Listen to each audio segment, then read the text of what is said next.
Olá, tudo bem? Começa agora mais um episódio do Resenha Podcast, o programa que trata de temas pesados de forma leve, como uma resenha. A chegada de um filho é sempre uma caixinha de surpresas, cheia de expectativas e descobertas, e também de muitos desafios e mudanças. E para falar sobre esses desafios, nós convidamos hoje o vereador Diego Fonseca, também Daniel Barreto, que é pai de autista, e o vereador trouxe como convidada a Michele Abi, que também é mãe de autista. Sejam muito bem-vindos, obrigada por aceitarem o nosso convite. Eu já começo com uma pergunta. O que são famílias atípicas?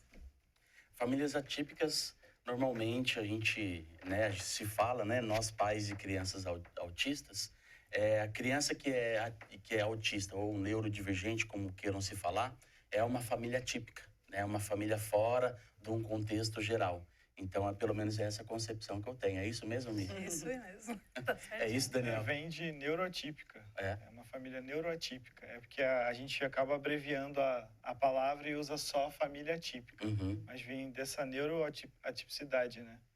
Eu queria que vocês compartilhassem com a gente um pouquinho da rotina. Como que é o dia a dia, ter uma criança com autismo? Como é ter horários, ter escalas para fazer tudo, esses compromissos? Quando a gente teve o nosso filho, o Marcelo Davi, ele tem 5 anos, quando a gente recebeu o diagnóstico de autismo, realmente a vida da gente é transformada, né? Normalmente, às vezes, a gente não tinha tanta rotina para as coisas, mas a partir daquele momento que você recebe o diagnóstico que seu filho é autista, você começa a ter rotina, até porque ele exige muito de rotina, né? O autista, ele tem a rotina dele. Tem o horário certo que ele acorda. Se ele acordar, por exemplo, o meu filho, eu tenho que acordar ele, brincar um pouquinho com ele para ele acordar, para ele não se desestabilizar. Eu tenho que levar ele para tomar um banho. Depois de um banho, eu vou com ele, vamos lá tomar o seu remédio. Ele já vai lá, ele já abre a porta, sabe onde que está o remédio. E tem essa rotina, tem os horários corretos para ele. Por exemplo, eu busco ele na escola. Eu pego ele por volta de umas 11h40, mais ou menos, no máximo. Se passar disso, ele já começa a se desestabilizar, porque passou o tempo dele. E aí, se ele desestabiliza na escola, até para ir à tarde na clínica, ele não consegue fazer o tratamento direito. Então, às vezes, chega 11h30, 11h25 mais ou menos, eu paro tudo que eu estou fazendo e vou embora. Peço desculpa para a pessoa, para ela entender essa questão, porque tem rotina, pelo menos é isso que funciona comigo. Não sei como que funciona com vocês. É isso mesmo. A Helena, ela tem uma questão chamada inflexibilidade. A Helena tem 4 anos de idade. E a inflexibilidade dela não me permite, às vezes, mudar até o sapato dela de lugar. Então, assim, a rotina dela é extremamente quadrada. E tudo que for ter que sair dessa rotina, eu tenho que avisar com antecedência, explicar. Previsibilidade, né? Para ela não ficar ansiosa, para ela não entrar numa crise. Então, a gente recebeu até algumas dicas, de psicólogos, para cada dia em casa a gente mudar, nem que seja uma caneta de lugar. Sim. Mas sofre. Ela sofre como se estivesse machucando ela. Como se estivesse realmente tendo uma dor. A gente teve esse episódio de atrasar na escola. A gente atrasou 5 minutos devido ao trânsito. Uhum. E cheguei lá, ela estava completamente desestabilizada. Aí, secretário de mobilidade, por favor, arruma o trânsito pra gente, né? E funciona isso de explicar para a criança que, olha, vai ter uma mudança aqui, a gente vai fazer isso aqui de diferente. Funciona para não desestabilizar? Funciona. O meu filho também tem essa inflexibilidade, essa rigidez cognitiva, que você fala também. Então, só funciona essa troca quando tem um combinado, quando tem uma previsibilidade. E ainda assim, às vezes não funciona. Às vezes você ainda tem que repetir e aí mostrar e lembrar o combinado que foi. Meu filho, além do autismo, ele tem TDAH, então ele não é muito atento à nossa fala. Então, às vezes, a gente faz essa previsibilidade e ainda assim ele não se recorda do que foi combinado. E aí você tem que reafirmar toda hora ali e seguir essa rotina bem firme, né? O meu filho também tem essa questão igual da escola.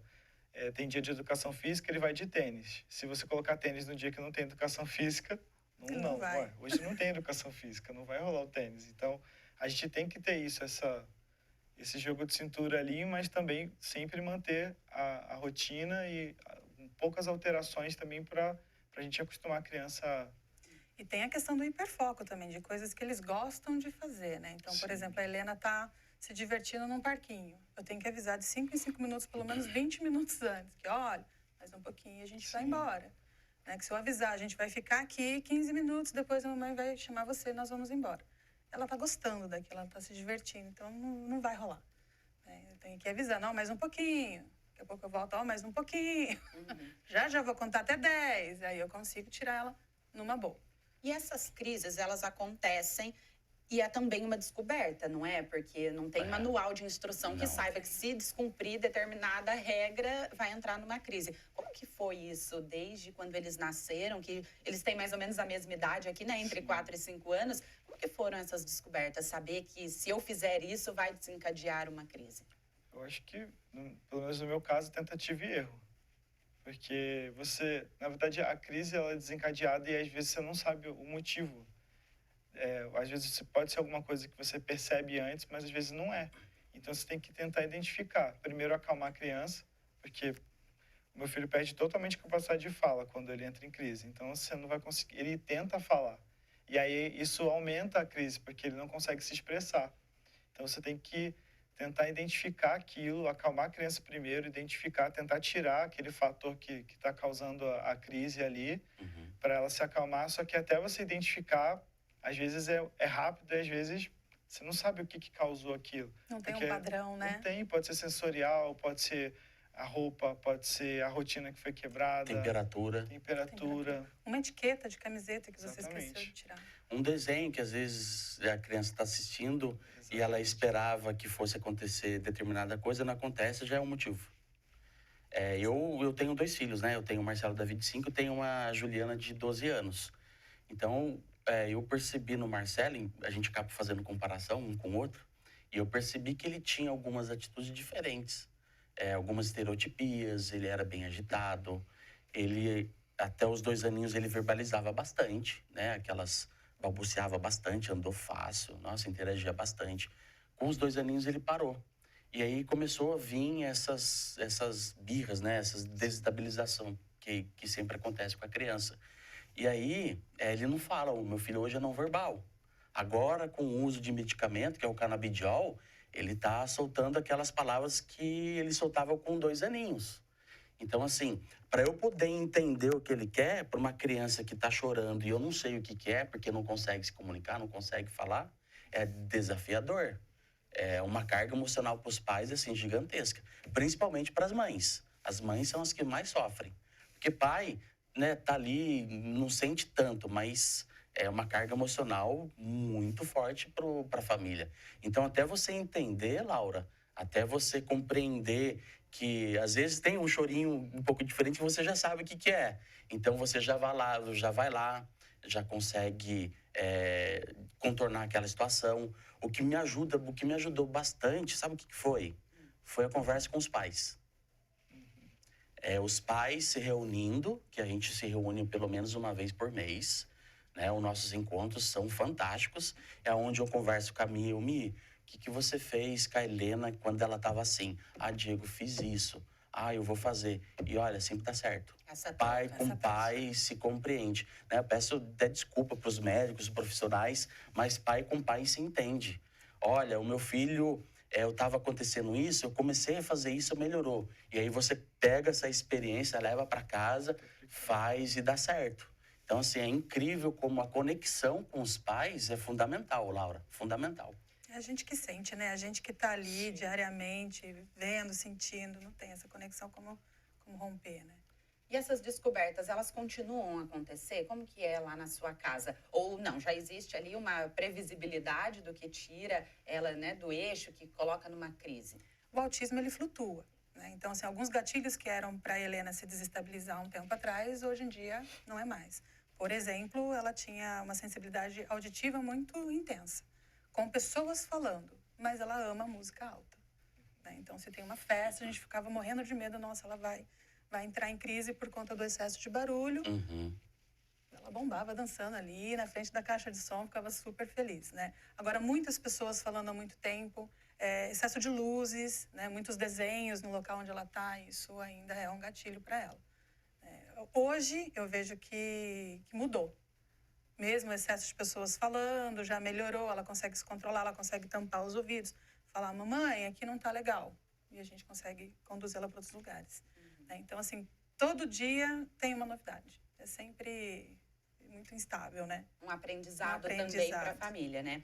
E o transtorno tem justamente esse nome do espectro autista, porque ele se desenvolve de maneiras diferentes, se manifesta de formas diferentes nas pessoas, sejam adultos, sejam crianças, né? Como que é essa percepção? Houve melhora ou piora num quadro, por exemplo? Assim, quando a gente identificou o Theo, né, a gente... Foi um período muito parecido com o que aconteceu com o Diego. Inclusive, nós choramos juntos. Né? Foi, choramos juntos. O que aconteceu, assim, a gente no início, ele tinha crise, só que a gente é muito desestimulado a procurar, né? A gente estava conversando aqui antes de começar a gravar, a gente é muito desestimulado a procurar. Porque as pessoas falam, não, mas que o meu filho também era assim e tal, e a gente fica tentando não fazer. Só que depois que você recebe o diagnóstico, as coisas mudam, porque você tem um norte. Uhum. Então, você já começa... tem um fato, né? Exatamente. Você começa a fazer coisas que são intencionais. Então, a criança ela já evolui do fato de ter sido diagnosticada porque os pais são mais intencionais. A gente consegue identificar o que incomoda, o que não incomoda, quais são as habilidades, quais são as questões que ele se desenvolve melhor, e você estimula aquilo que é bom e você vai tentando amenizar aquilo que vai desregular ele. E no início é muito mais instável. Então, assim, a criança desregula muito no começo, muito. Principalmente, assim, no meu caso, no seu caso também, a gente foi pelo SUS, então demora mais o acesso a conseguir algo, de direcionar. Então, nesse período, a gente vai tentando fazer de acordo com a nossa capacidade, né? Dr. Google, né? Exatamente. Eu tenho TDAH, então eu tenho hiperfoco. Então, quando o meu filho foi suspeita que ele tivesse autismo, eu comi tudo que tinha de informação. Então, assim, eu fui atrás, eu procurei, eu estudei muito. Então, assim, muitas das coisas que... A primeira coisa que eu fiz foi aplicar rotina, porque eu já aplicava em mim. Porque eu fiz técnica cognitiva comportamental. Então, eu apliquei rotina nele para ver se a gente conseguia manter o dia mais estável possível. Né? A gente tem uma pergunta do Grandão agora, que são perguntas dos nossos telespectadores. Vai lá, Grandão. Bom, a criança, né, diagnosticada com TEA, ela vai ter todo um suporte de psicólogo, psicoterapeuta, terapeuta ocupacional.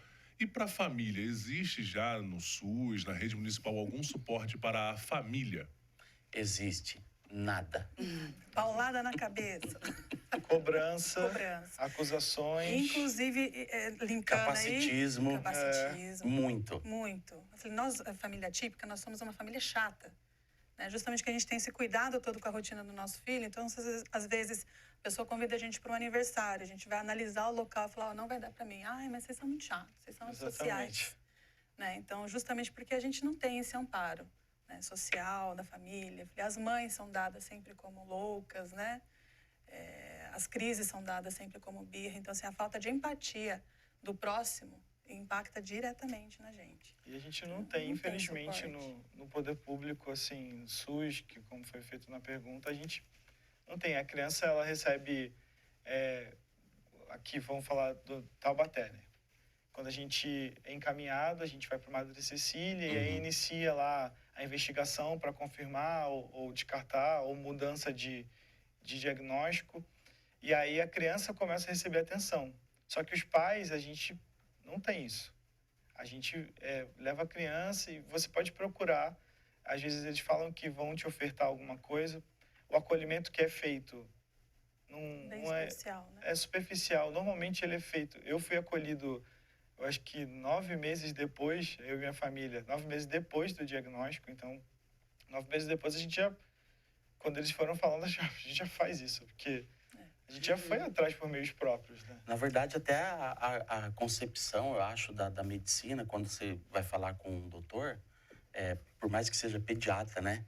Ele fala da criança, mas ele não passa assim uma orientação. Olha, pai, mas você também precisa...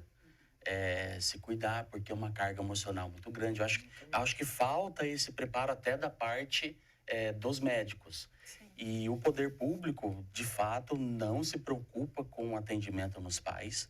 Aliás, o poder público precisa se atentar que, primeiro, você precisa cuidar de quem cuida. Você, primeiro, cuidando de quem cuida, você vai dar o tratamento para a criança e você vai ter um pai emocionalmente estável, porque, como a gente já falou, é uma carga emocional muito grande. E no poder público não tem. Olha, eu vou falar eu como vereador. Eu fui encontrar o amparo psicológico conversando com pais.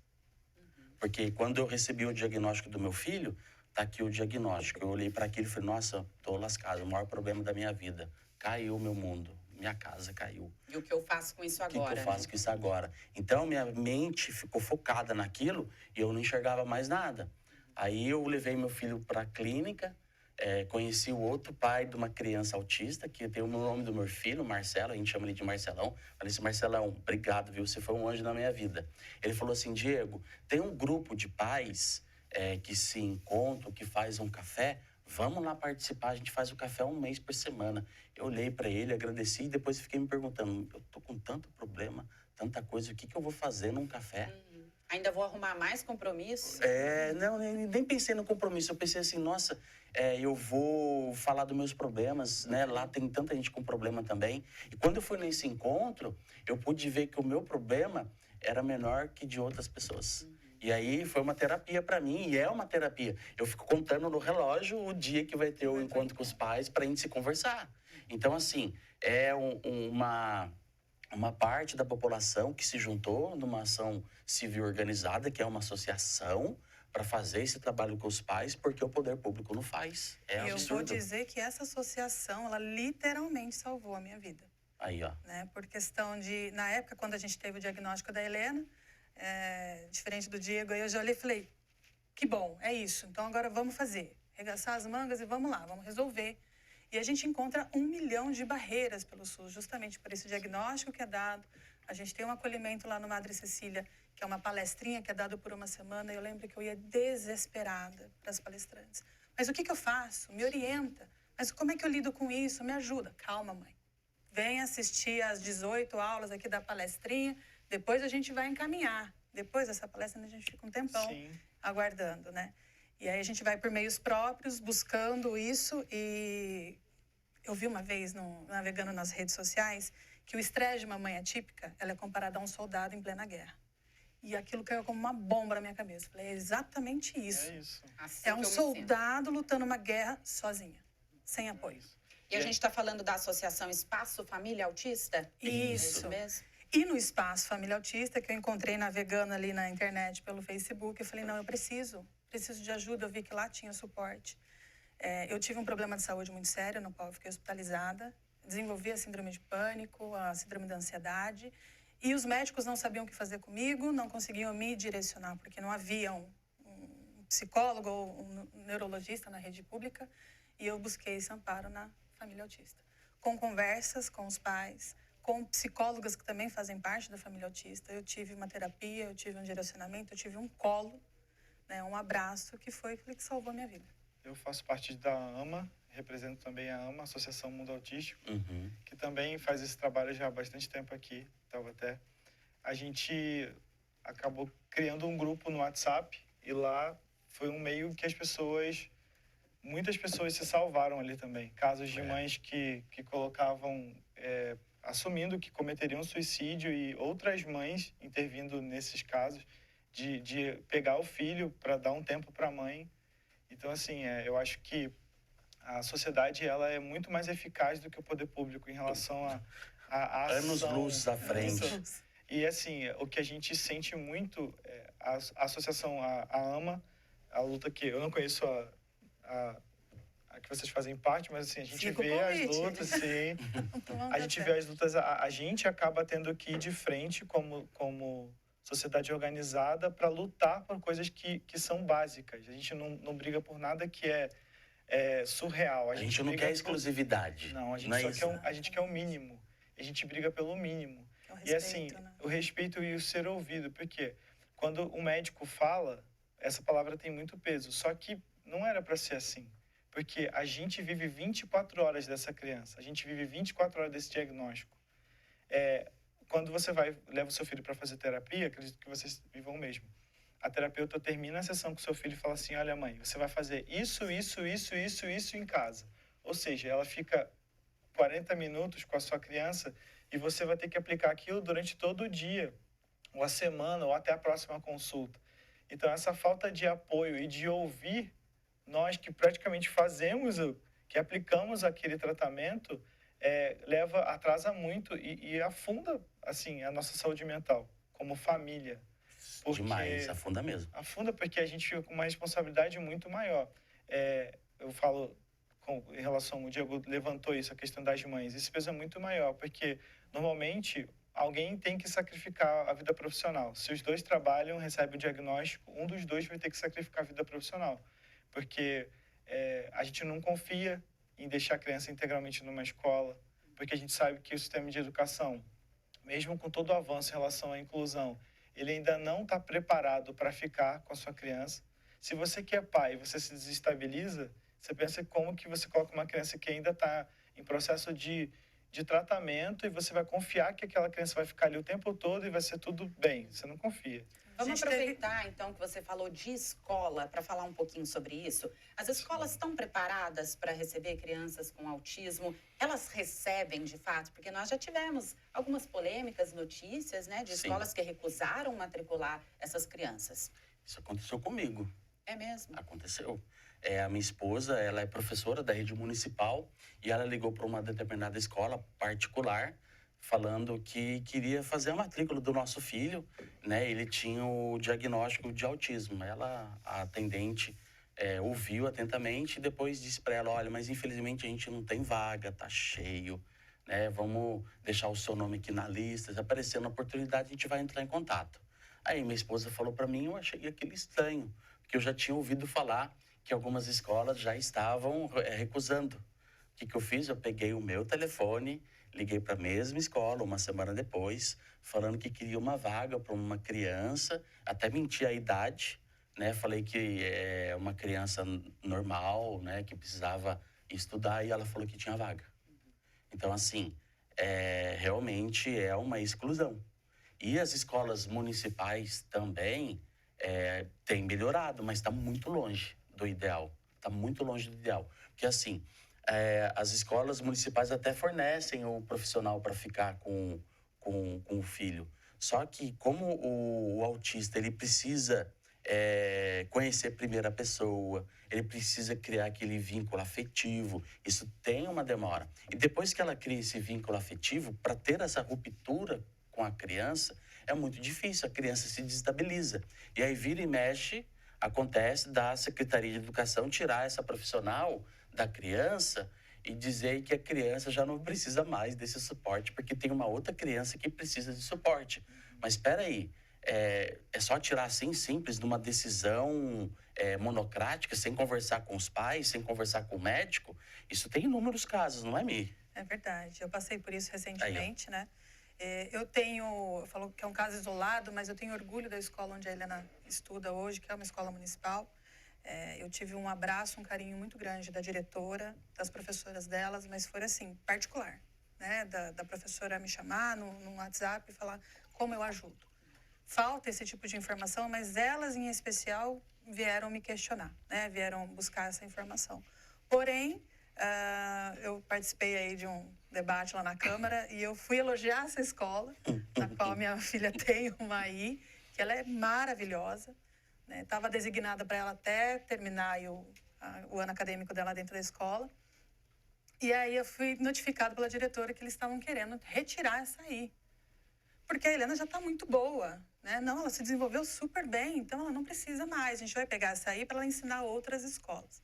E aí entrou o meu questionamento. Primeiro que ela não é uma treinadora, ela não é para isso, né? E segundo que... E minha filha? Então ela tá boa, ela não precisa mais? Está contestando o laudo médico? Então, Exatamente. inclusive eu sofro muito essa contestação agora que a Helena está no nível 1 de suporte, ela está bem. Eu sofro essa contestação até no Madre Cecília, por profissionais. Eu falo, mãe, ela não é autista, não. O médico errou. Eu falei, tá bom. Então é uma luta Acontece. bem difícil. E esse acompanhante, ele é como um medicamento também, né? Você toma, melhora, mas você continua com o uso daquele Continua. medicamento. Então, essa pessoa, esse acompanhante dentro da sala de aula, ele precisa continuar, né? Como que é a sua experiência, Daniel? A gente também tem uma profissional, mudou, né, do ano passado para esse ano. O Theo, ele não tem tanta dificuldade de se adaptar com as pessoas, assim, né? Mas você vê a diferença de uma profissional para outra. Assim, a gente volta de novo naquela questão do poder público, né? A gente sempre volta lá atrás, porque a política pública, ela dá direito aos pais de terem uma vida melhor. A gente, assim, tem uma fala que é muito real, que por falta de política pública, o pai atípico, a mãe atípica não tem direito de morrer. A gente não tem direito de morrer, não tem direito de adoecer, a gente não tem esses direitos. Aí, voltando para o contexto da escola, a prefeitura não tem mão de obra suficiente, porque não paga o suficiente, não treina o suficiente. Eu sou intérprete de Libras, já trabalho há mais de 10 anos com inclusão.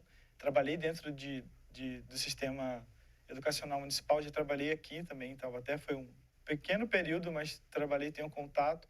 E a gente vê que tem vagas, mas não tem pessoas para trabalhar. Então, quando o seu filho começa a apresentar melhoras, exatamente porque tem uma profissional ali, eles retiram. Porque outra criança está sem, porque não tem um outro profissional. Só que, assim, sendo muito claro, não é culpa minha, não é culpa dela.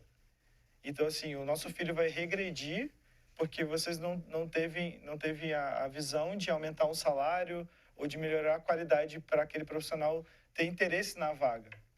A gente tem várias questões dentro do município que são relacionadas a isso. Todo ano tem o processo seletivo da FUNCABS e a gente vê um nível baixíssimo de inscrição. Todo ano tem. Então, são as mesmas pessoas, todo ano, que fazem aquele processo. E a gente tem essa dificuldade ali, enfrenta, e às vezes, dentro da sala, a escola, às vezes não se comunica. Eu também, graças a Deus, tive a oportunidade de estar com meu filho numa escola muito boa. A diretora tem uma abertura muito boa para a gente. A professora que alertou a gente, foi ela que ligou o nosso alarme para investigar o Theo. Assim que ele foi diagnosticado, a gente pegou uma psicopedagoga capacitista. A fala dela com a gente foi: nunca imaginei que o Theo tivesse autismo, ele tem tanta capacidade. Aí eu fiquei tipo, mas deixou de ter por ser autista? E a gente vai falar um pouquinho mais sobre o diagnóstico, mas antes a gente tem mais uma pergunta do Grandão. Vai lá, Grandão. Sim, esse capacitismo, esse até preconceito, é um pouco devido à falta de conhecimento da sociedade em geral do que é o autismo, do que cada pessoa com TEA sofre, passa?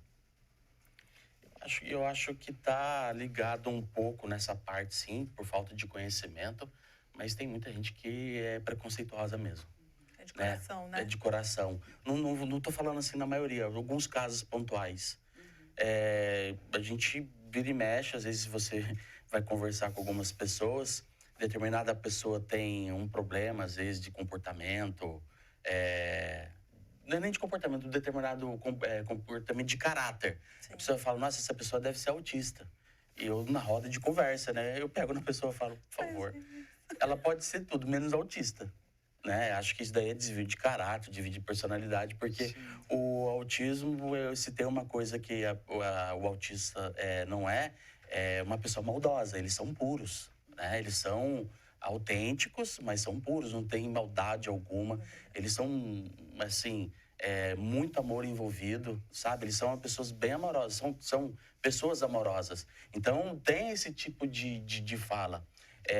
Tem as falas das pessoas que falam por desconhecimento, mas tem algumas pessoas que são maldosas mesmo. E olha que esse capacitismo a gente sofreu até dentro da família. Na verdade, acho que principalmente dentro da família, né?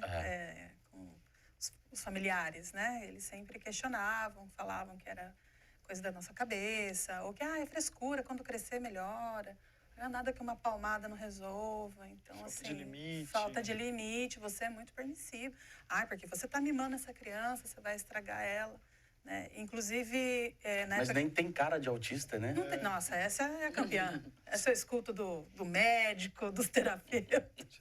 Todo mundo curou o autismo de repente. Também o autismo está na moda agora. Está na moda. Não, já teve pastores que falou, tá em voga. Tá em voga.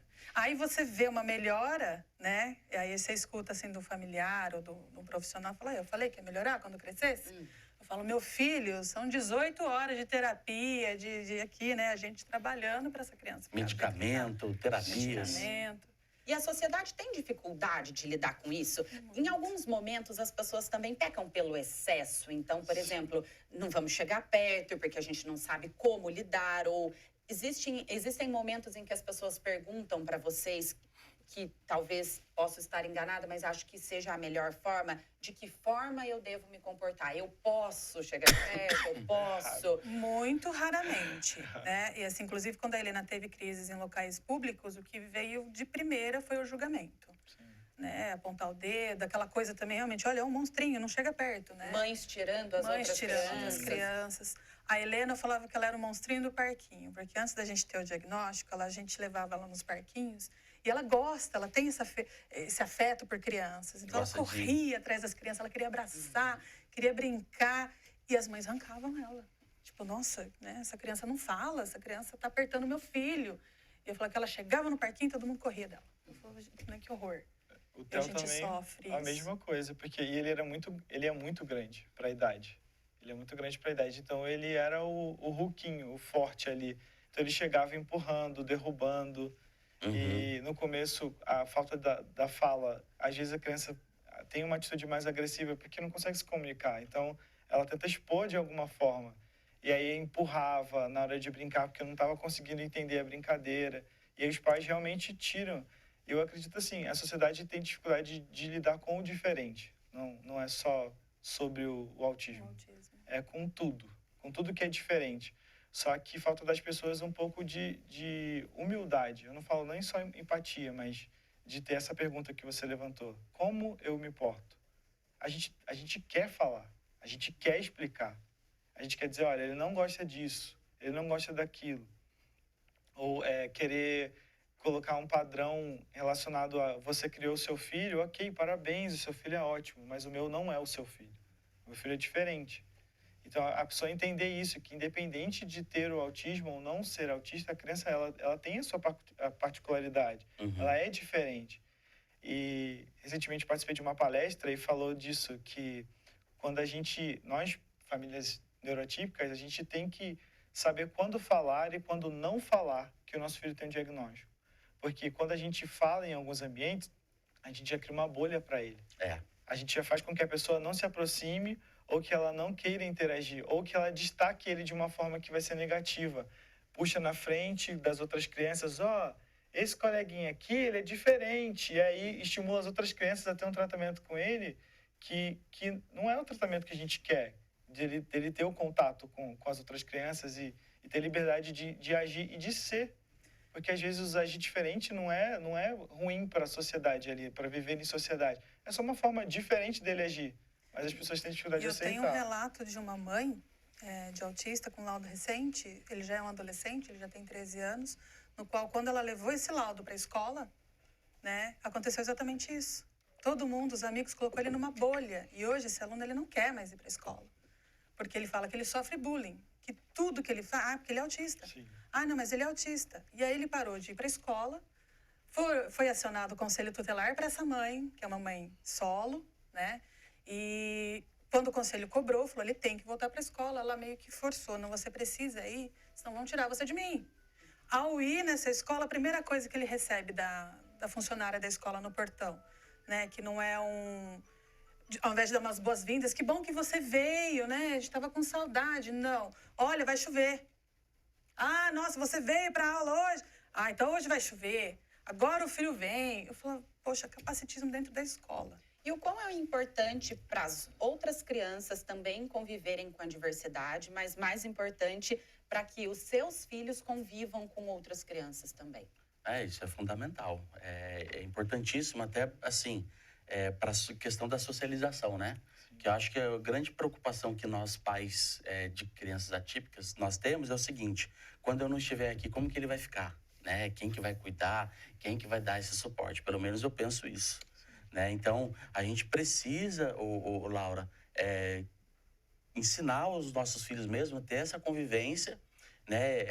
É importante que as outras pessoas também compreendam mais o que é autismo para, de repente, conseguir ajudar de alguma forma, seja ela estendendo a mão e seja da forma também não falando nada, porque às vezes só de não falar nada também, às vezes ajuda muito, né? Algumas pessoas só de não falar nada já ajuda muito. Mas assim, eu percebo que a sociedade está mais interessada em conhecer o assunto, porque a gente tem falado bastante. Inclusive, eu sempre recebo mensagens de amigos: nossa, Diego, eu não sabia que seu filho é autista. Olha, se você precisar de ajuda, eu estou aqui. O que eu posso fazer para ajudar? Então, assim, as pessoas estão buscando mais conhecimento, porque a gente tem provocado mesmo. Sim. Então, acho que essa é a nossa missão de levar para as pessoas o que é o autismo, para que a gente consiga cuidar dos nossos filhos, para que a gente também consiga inserir eles na sociedade. E esse ambiente, a criança não nasce preconceituosa. Ela é ensinada a ser. E se ela tem esse convívio com o diferente, com uma criança que é uma cadeirante, uma criança surda, uma criança que tenha outra deficiência, seja deficiência intelectual, paralisia cerebral, autismo, qualquer uma deficiência, para ela vai ser uma forma dela aprender. A escola ela não só ensina a ler e escrever, ela ensina a ver em sociedade. E se a gente tem uma escola que é capacitista, que separa o diferente, a gente vai ter uma sociedade que vai continuar replicando esse... Vai reverberar essa ação. Exatamente, esse estereótipo, esse preconceito, essa intolerância de entender o diferente, de aceitar o diferente. Porque às vezes não é uma questão só... A inclusão às vezes não está em só ter uma pessoa, um auxiliar de inclusão. Às vezes a inclusão é aceitar. Ele grita. Sim, ele grita. Ok, ele grita. Ele está animado, ele gritou. Ok, aceitar isso, aceitar que essas diferenças da criança também é inclusão. Eles têm essa dificuldade. E os pais, de entender. E muitas das vezes a gente, acessando a criança, a gente acessa o pai.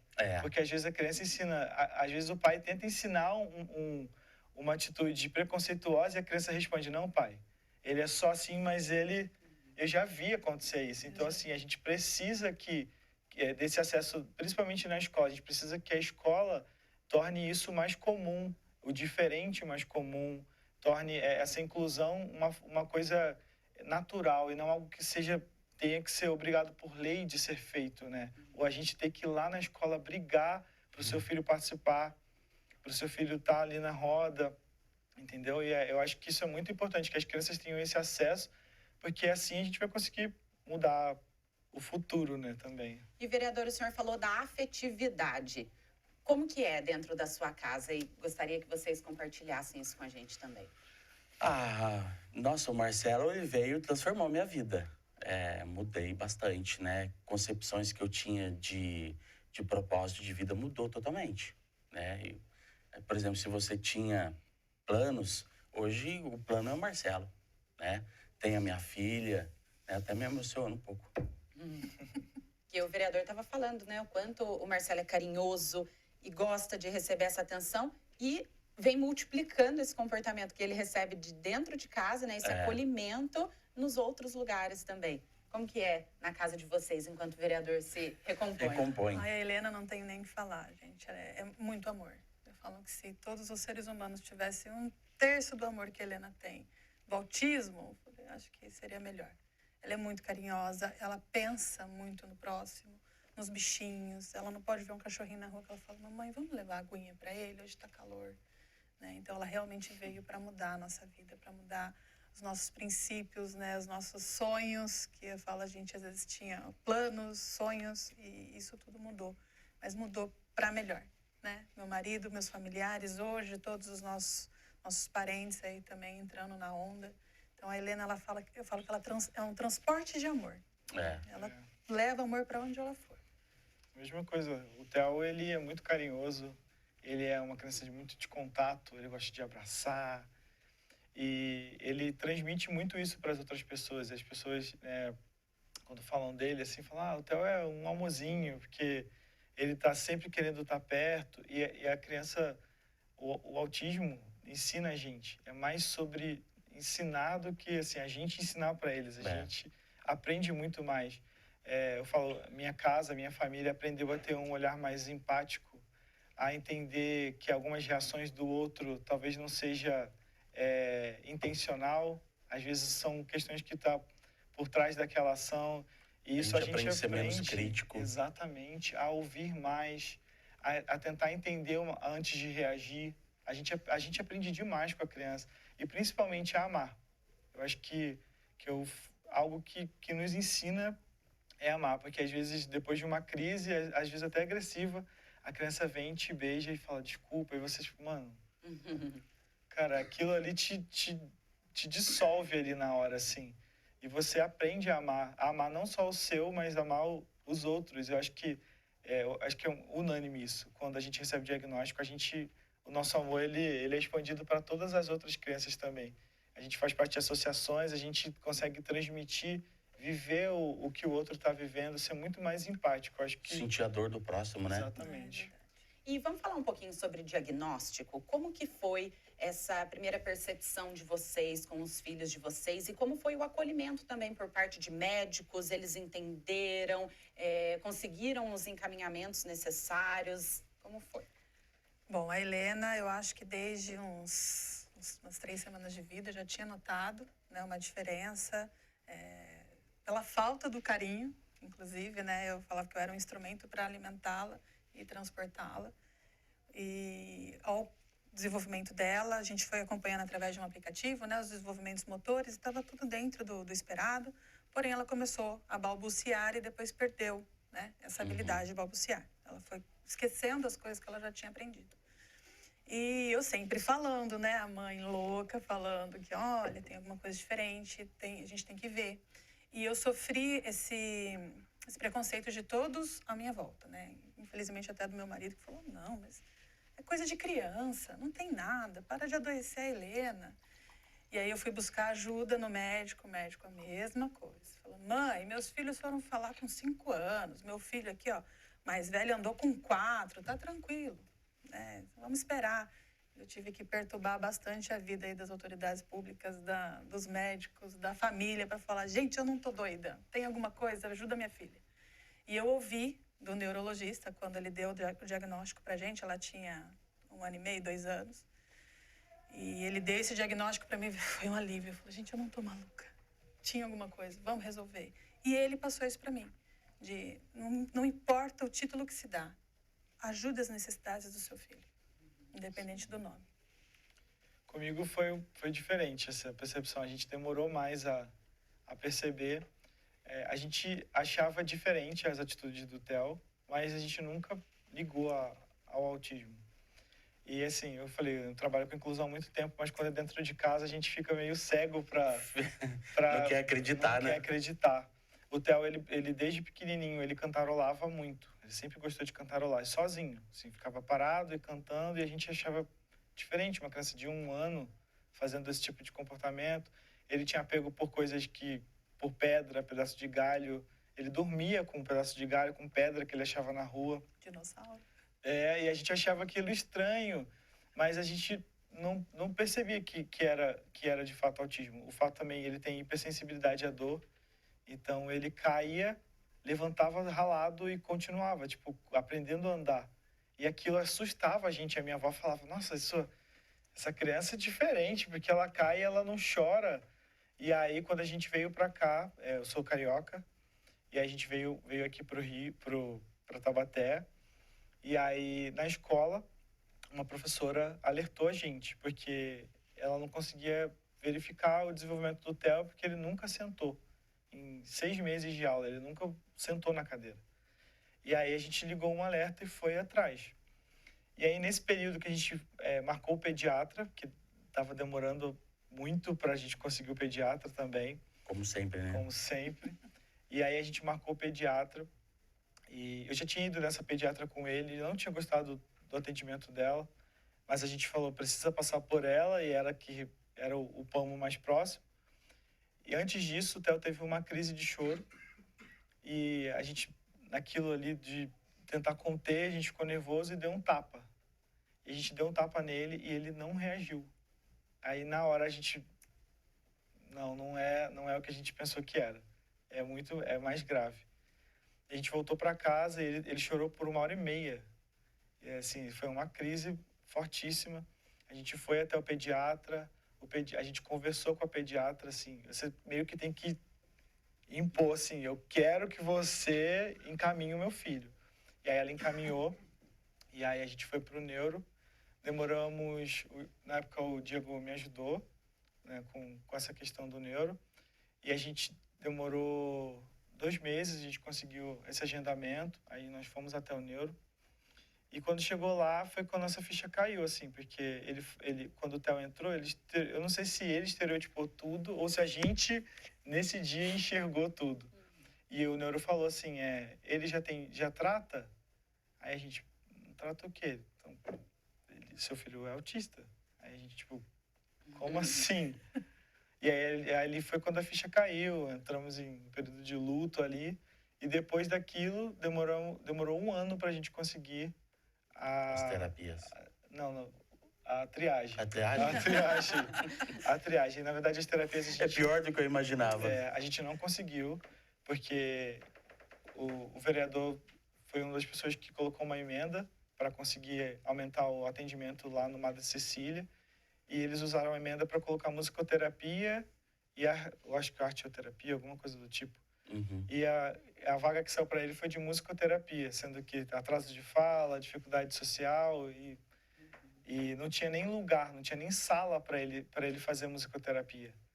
E a gente ficou ainda tentando ir. A gente mora na Gurilândia e o tratamento é Bonfim lá, não é? É Bonfim. Então praticamente atravessa a cidade. Atravessa a cidade inteira. Então, além de tudo, ainda tem essa dificuldade Exatamente. também, né? Vereador, como foi na sua família? Olha, como eu disse, eu percebia, fazendo a comparação, né, entre os filhos, eu percebia que o Marcelo ele era muito imperativo e tinha as estereotipias. E a minha esposa, ela é professora, eu falei, olha, Inês, eu acho que ele deve ter alguma coisa. Até comentei com a minha mãe, né, eu falava, mamãe, o Marcelo é muito agitado, será que ele tem alguma coisa? Eu falei, Diego, acho que não, vocês eram agitados também, acho que é normal, né, você deve estar olhando. Mas sempre aquilo ficava me incomodando. Até que eu falei para minha esposa para a gente marcar com um profissional.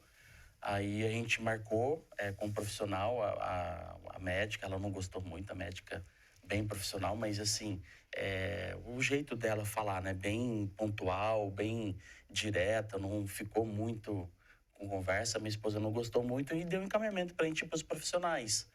Aí eu fui até na Fono, na Cláudia Totti. Aí eu falei, poxa, eu preciso agora fazer um acompanhamento para minha esposa, né? Não posso deixar só com ela, né? Então eu acompanho meu filho num monte de terapia. E aí nessa terapia, a Fono falou, olha, ela não falou assim, seu filho é autista, né? Porque eles não falam, né? Tem a ética deles, né? Mas falou, olha, procura no Google um programa chamado Sunrise. Lá você vai conseguir entender um pouquinho. Aí eu falei, tem alguma coisa aí, né? Aí a hora que eu fui lá, entrei, dei o Google, o programa Sunrise, aí veio sim, que é um programa específico para crianças autistas. Nossa, aquilo foi um baque, né? Porque você não imagina, né? Você perde o chão, perde toda a sua referência. Mas aí foi uma luta diária. E aí é buscar os profissionais, que é uma luta, que nem o Daniel falou, é difícil. O poder público falha muito, particular também é muito caro, né? A demanda aumentou muito, então se aumenta a demanda, né, você começa a aumentar o preço. E é um desafio. E agora, diante de todos esses desafios, das dificuldades que eles mesmos compartilharam com a gente, de que forma o poder público pode contribuir nessa luta, nessa causa? Como o poder legislativo pode pensar também em políticas públicas para atender essa parcela da sociedade? Então, eu tenho lutado bastante, sabe, Laura? Às vezes, eu até converso com a minha assessoria perguntando se eu estou muito chato, né? Porque eu vou lá na Secretaria de Educação, eu vou lá, aperto, assim, levo as mães, levo os pais, para eles poderem entender que nós não estamos pedindo exclusividade, a gente só quer o mínimo do mínimo que é ser atendido. Então, na educação até que está melhorando bastante, né, Almir? A gente tem percebido. Mas a questão da saúde é gravíssima. A questão da saúde Tanto é que eu fiz a emenda, né, na minha totalidade, lá para o Madre Cecília, para tentar zerar essa fila, buscando as terapias necessárias. Eles fizeram de uma forma diferente, né? Eu respeito da forma que fizeram, mas não era para isso que eu mandei. Eu queria que contratasse, sim, fono, eu queria que contratasse psicóloga, terapeuta ocupacional, porque, assim, a gente precisa ter equidade, a gente precisa dar para os pais também essa sensação de que seu filho está sendo cuidado e o poder público não faz. E aí você percebe o gestor público, seja ele o secretário, seja ele o chefe de gabinete, seja ele o prefeito, não atento a isso, né? Se você for ver, Laura, hoje, a cada 36 crianças, uma é autista, né? A previsão para 2026, 2027 é a cada 25 crianças uma ser autista.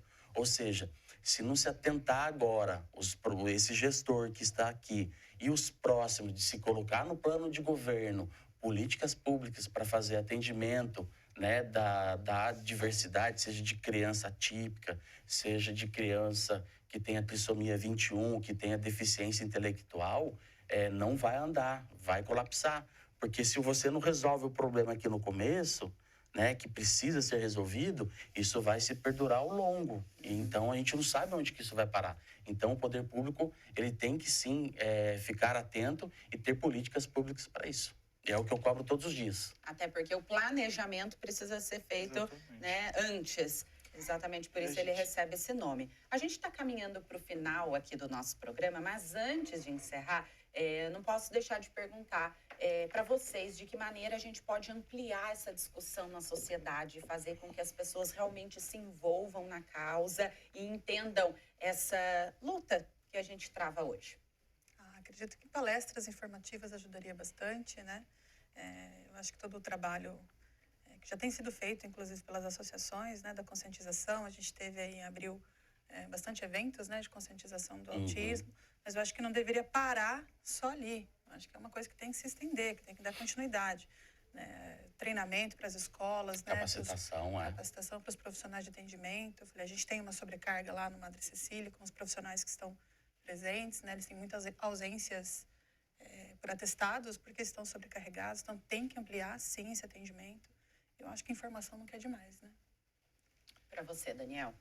Eu acho que políticas públicas é uma das questões principais, porque o autismo ele atravessa todas as pastas dentro do executivo. Ele vai da mobilidade urbana, a saúde, a segurança pública, a educação e, de fato, ter representatividade dentro do governo. A gente podia, se tivesse uma secretaria da pessoa com deficiência dentro do município, porque aí, de fato, conversaria com todas as pastas, teria alguém que a sociedade pudesse procurar, porque a maior dificuldade da gente como família é saber quem procurar. E teria, de fato, alguém pensando exclusivamente em falar sobre isso. Porque a gente não quer que o autismo seja um tema de um mês. A gente não quer que o autismo seja moda porque está na TV. A gente quer que as pessoas entendam que o número está aumentando. E falar sobre isso não é fazer um favor. Na verdade, é uma utilidade pública e uma ação de saúde também. Conversar com as famílias, conscientizar, falar para uma mãe que está grávida que tem a chance do filho dela nascer neurodivergente.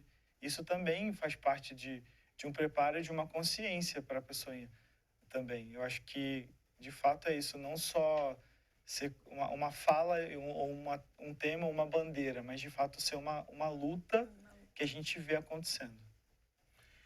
Eu vou bem na linha do Daniel. Falou muito bem, viu? Parabéns.